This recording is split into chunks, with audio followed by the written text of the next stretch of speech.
балалар. Тақтадағы суреттерде кімнің бейнесі тұр екен?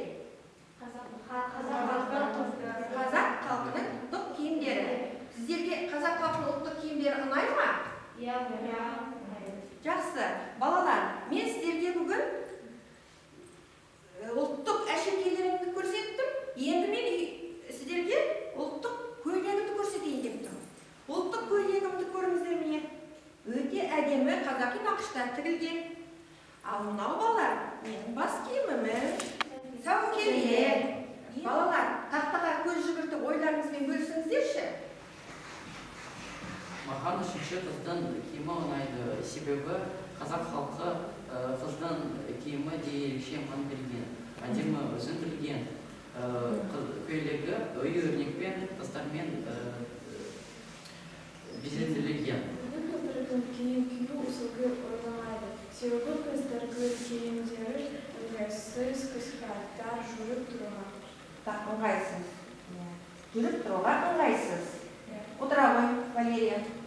Балалар, ұлттық нақыштағы киімдерімізді кім сипаттап береді екен? Қыздың көзі қызылды тегінші, мен өзім қыз бала болған соң сәнге әдемі киімге көп мән беремін. Себебі ол қазақтың киімі әдемі, тігілген, ұзын, қыздардың шаштарды ұзын болған, басқа тақия киген, әшекей бұйымдармен тасталған безендірілген. Ендеше балалар, бүгінгі сабағымыздың тақырыбы қызым жағадағы құндызым. Мақсаты мәтіннің мазмұнын түсіну, детальді ақпараттарды анықтау, демеулік шылауларды қызметін білу, ауызша және жазбаша жұмыстарды орынды қолдану. Енді балалар, біз сабағымыз тыңдаулы болғандықтан, қазір біз мәтінді мұқият тыңдаймыз, мәтіннен детальді ақпараттарды анықтайық.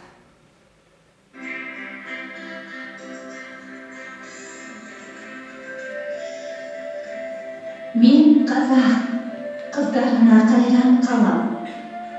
Жанары жаны жаздай жайраңдаған. Қыз өссе елдің көркі деген сөзді қапысыз қалай айтқан қайран бабам. Қазақ қыздарының ұлттық киімдері көйлек, қамзол, кимешек, тақия, сәукеле, кеміс, мәсі.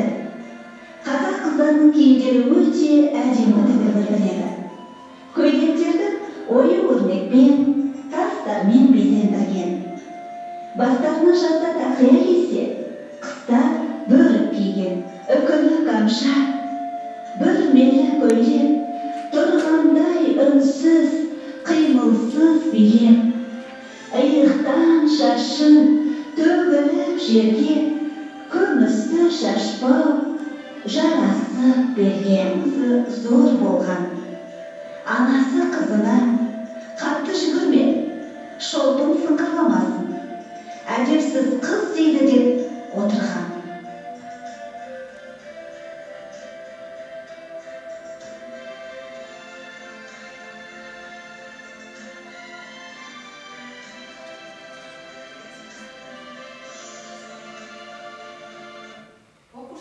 Мәтінді мұқият тыңдадыңыздар. Мәтіннен детальді ақпараттарды табайық. Балалар, мәтінді мұқият тыңдадыңыздар. Мәтіннен детальді ақпараттарды табайық. Кім айтады екен детальді ақпараттар? Артур айталым. Сырға, аю, белезік, жүзік, ишалпы. Сырға, жүзік.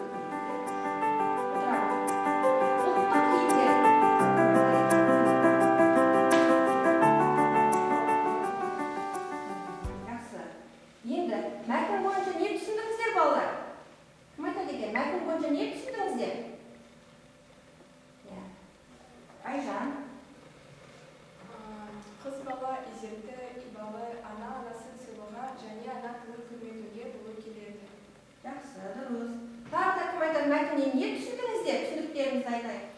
Көрінің ұшындағы шолпының сыңғыры әсем естіледі. Қыз тәрбиесінде шолпының маңызы зор болған. Анасы қызына қатты жүгірме, шолпының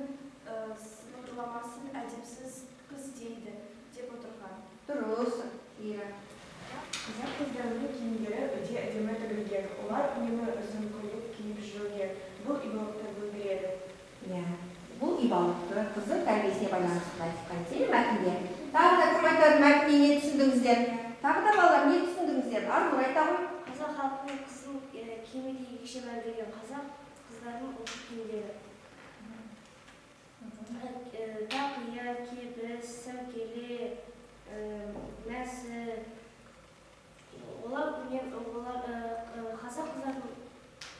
қазақ қыздардың киімі өте әдемі тігілген.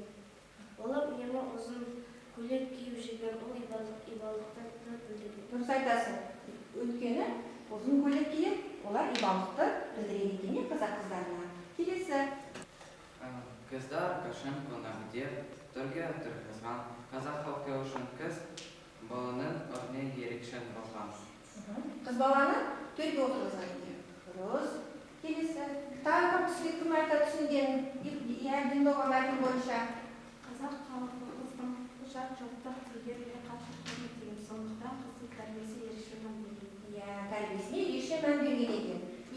Тағы да Кристина, қалай түсіндің сен мәтінді? Түсінігіңді айта ғой.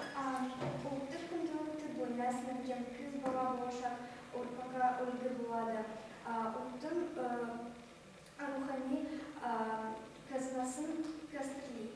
Дұрыс айтасың, рухани қазынасын қастерлейді екен. Дұрыс. Тағы да балалар, тағы да ойлармен бөлісейік мәтіннен. Тағы да не түсіндің? Не түсіндің, кәне? Астарына жазда тақия кисе, қыста бүрі киген, сырға, жүзі, білезік сияқты әшекей бұйымдар таққан. Балалар, мәтін бойынша деталды ақпараттарды анықтадыңыздар, мәтінді түсіндіңіздер. Енді ары қарай біз деталды ақпараттарды сәйкестендіру жұмысын орындайық. Алдарыңызда сәйкестендіру парағы бар. Бұл жұптық жұмыс. Қане орындай қойыңыздар.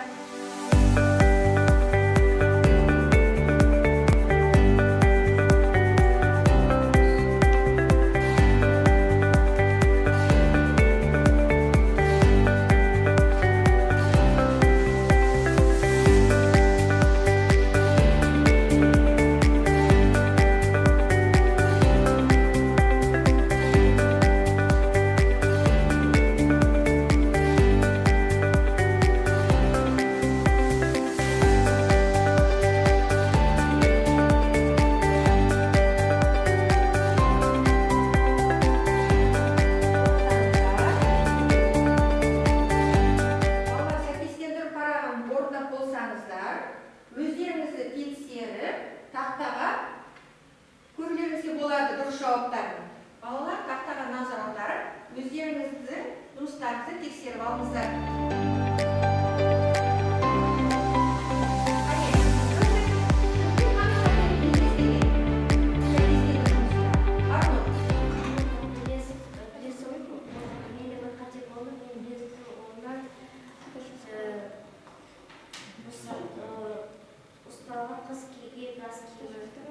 Тазылған қыз кейіп бас киімін белгілеп қойыпсыз, Дұрыс. Кімдікі дұрыс болды, балалар? Динова. Менде барлығы дұрыс болды. Тағы да кімде қандай қателіктер кездесті екен?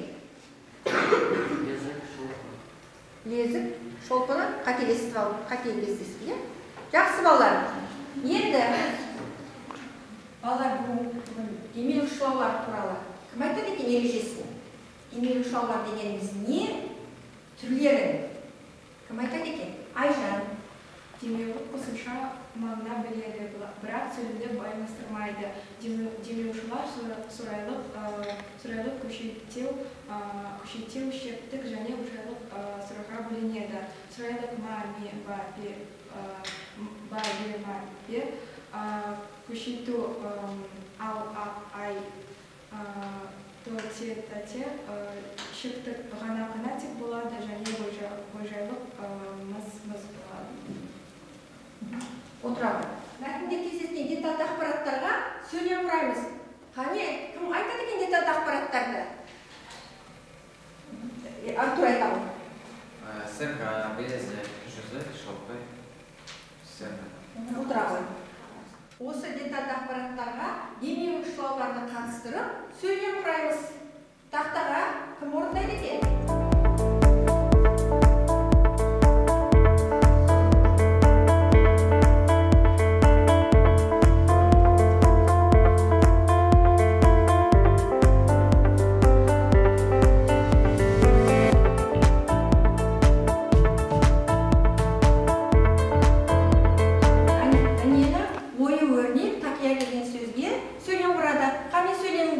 Даниэл оқи қой. Әжем ою 10 күнде тақиянында түрлері көрсетті. Осы сөйлемде демеуші сылау қайсы? Дәде. Да, де. Отыра қой, Даниэл. Келесі сөйлем. Тұра кетті. Арина. Арина тақтаға қоя қой.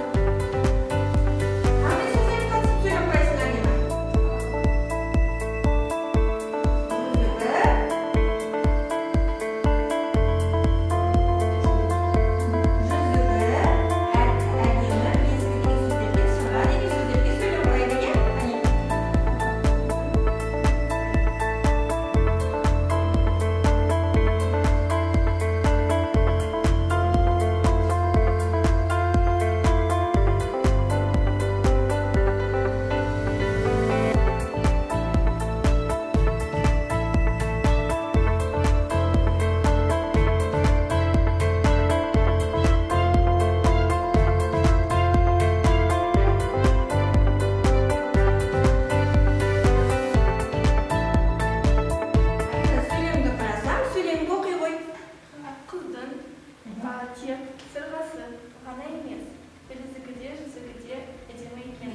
Енді сөйлемінен демелі шылаулар қайсы екен? Көрсетші. Тек, ғана, емес, емес. Екен кетпайды. Жақсы, отыра ғой. Балалар, енді құраған сөйлемдеріңізді тексерейік. Дұрыс па екен, балалар? Дұрыс, бәрінің сөйлемдері дұрыс орындалған екен. Балалар, дәптерге сөйлем құраған оқушылар кім құрады екен? Кім оқиды? Кристина, қандай сөзді құрады? Менің атам қыстың күні бұрып қана киеді. Демеушілау қайсы екен сөйлемге? Қана. Қана, отыра ғой. Кейде қызылдың түсі әдемі ақ екен. Осы сөйлемде демеушілау қайсы? Ақ, демеушілау. Жақсы балалар. Балалар, бүгінгі сабақта біз мәтінді тыңдадық, талдадық, детальді ақпараттарды тапты. Енді Learners қосымшасы арқылы сөздерге анықтама берейік. Шолпы, бөрік, жүзік, сәукеле. Осы детальді ақпараттарға біз Learners қосымшасы арқылы анықтама берейік. Бойжеткенде боры мен өріп шаштарына шолпы таққан. Отыра ғой. Жақсы балалар, шолпы дегеніміз не екен? Динованың жауабын дұрыс па, дұрыс емес пе? Дұрыс. Әшекейлі, алтын немесе күміс теңге шашқа тағатын не екен балалар? Шашбау. Дұрыс екен. Келесі сөз. Бөрік. Кім айтады бөрік дегенімізге? Анықтама кім береді екен? Бөрік. Бөрік қыста киетін бас киім. Қыста киетін Бас киім. бөрік деген сөзді қазір тексеріп көрейік балалар. Қазақ қыздарының қыста киетін бас киімі. Дұрыс па екен балалар? Дұрыс. Ердардың жауабы дұрыс екен. Жақсы. Келесі сөз анықтама берейік. Жүзік. Жүзік ол қолға тағатын. Қолға тағатын. Балалар, тексеріп көрейік Арнұрдың жауабы дұрыс па екен? Ал балалар, тексеріп көрейік Арнұрдың жауабын. Оқи ғой, Арнұр жауабында. Саусаққа тағатын қымбат тастардың көз орнатылған. Көз орнатылған. Тастардан көз орнатылған дөңгелек пішінді бұйым екен. Дұрыс па жауабы? Арнұр қалай жауап берді? Қолға тағатын деді. Толық жауап берді ме? Толық жауап берілмеді, е? Жақсы, ағарай, қандай сөз бізде? Сәукеле. Сәукеле сөзіне кім анықтама береді? Ұзатылған қыз басқа тағатын бас киім. Басқа тағатын бас киім дейді Динова. Енді Динованың анықтамасын тексерейік. Динова. Қазір Динованың жауабын тексерейік. Сәукеле. Бас киім. Ұзатылған қыз киетін бас киім. Дұрыс па екен олар жауап? Дұрыс жауап берді екен. Оқушылар, бүгінгі сабағымызда ұнады ма сіздерге? Не білдіңдер, не білмедіңдер? Кім айтады екен? Арнұр. Мен бірінші тапсырмада түсіндім. Ұлттық киімдер әшекей бұйымдар. Ұлттық киімдер әшекей бұйымдарды. Отыра ғой. Сабақта сәйкестігі болды, ол оңай болды. Білмей жүрген сұрақтарым да болды, олар бүгін білдім. Бүгінгі сабақ маған ұнады. Несімен ұнады сабақ саған? Әдемі қыз туралы, ұлттық киімдер, әшекей бұйымдар туралы. Әшекей бұйымдар туралы ұнады. Жақсы балалар, енді балалар бүгінгі сабағымыз өте керемет болды. Сабағымыз аяқталды. Алдарыңыздағы бағалау парақтан маған жинап беріңіздер. Мен сіздердің белгілеген балдарыңызды есептеп, күнделікке бағаларыңызды қоямын. Балалар, егер тапсырма қызым жағадағы құндызым тақырыбында тыңдалған мәтінді, видеожазбаны тыңдадыңыздар ғой. Енді соны үйде қайталап, видеоролик жасап келесіздер. Түсінікті ме тапсырма?